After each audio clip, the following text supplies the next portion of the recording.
Hi, I'm Maribel, a photographer based in Orlando, Florida, and I love to do self portraits.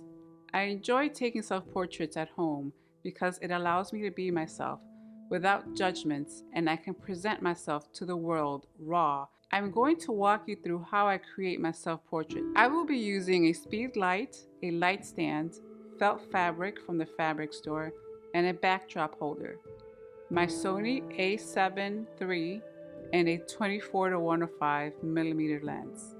I create my self portraits unplanned. For the most part, they are me writing in a lifelike journal. The fun part about taking self portraits is I am my own model, to do with as I please and turn myself into anything I want. The process for me is about problem solving.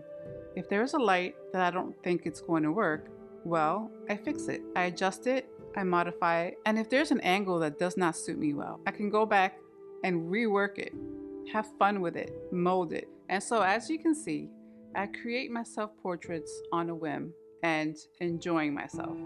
This has been a peek into my little world, Maribel's self portraits.